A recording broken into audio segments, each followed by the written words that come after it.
Mordicus, l'apprenti sorcier, chapitre 3. La potion. Le lendemain, à l'école, j'ai un 4/20 en transformation. J'ai mélangé toutes mes formules. Du coup, la maîtresse m'explique que, dans l'exercice 1, mon cafard s'est transformé en canard. Et dans l'exercice 3, ma chenille en chemise.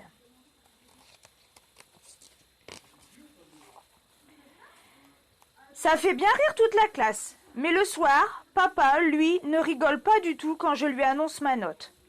Enfin, Mordicus, à quoi pensais-tu? Tu sais bien qu'un mot de travers et toute la formule tombe par terre. Continue comme ça. Si tu veux devenir un âne batté, ma seule réponse est un braiement. Ah! Maman intervient. Septimus, tu es trop dur avec lui.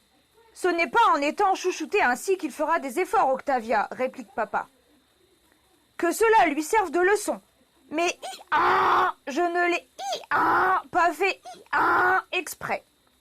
Pas de larmes de crocodile, s'il te plaît. J'ai horreur qu'on pleure. Papa a juste le temps de grimper sur le canapé et de bafouiller la formule d'inversion. Sinon, je crois que j'aurais pu le croquer tout rond tellement j'étais furieux. La situation ne peut plus durer. Il faut que je fasse quelque chose pour aider papa à se détendre. Le lendemain, après les cours, j'ai une idée. C'est bientôt la fête des pères. L'occasion rêvée de lui faire une drôle de surprise. Je me précipite à la bibliothèque avec mon ami Motus. Nous consultons 2 ou 3 grimoires avant de trouver ce que je cherche. Potion très relaxante pour sorcier surmené.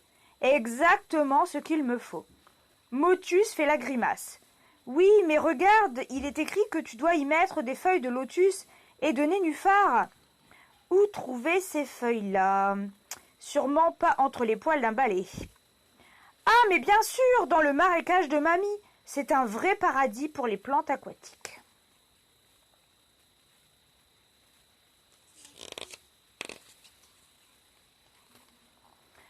Ce serait bien le diable si je ne trouvais pas mon bonheur. Au petit matin, je quitte mon lit sans faire de bruit. Le jour est à peine levé. Papa et maman dorment encore.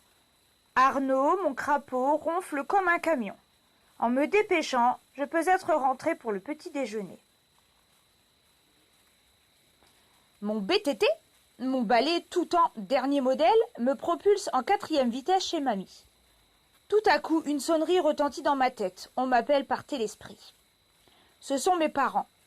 Ils se sont levés plus tôt que prévu et sont inquiets de ne pas me trouver au lit. J'hésite à répondre quand soudain, la voix de papa éclate dans mon cerveau. « Mordicus, où es-tu? Qu'est-ce qui te prend de nous faire des frayeurs pareilles ?» Juste au moment où j'ouvre la bouche pour m'expliquer, papa me coupe tout net. « Allons, ma grenouille, réponds !» La communication s'interrompt aussitôt. Je vois avec horreur mes bras se transformer en 2 pattes gluantes et mon corps rétrécir aux dimensions de celui d'un batracien verdâtre et visqueux. Je me sens glisser le long du balai.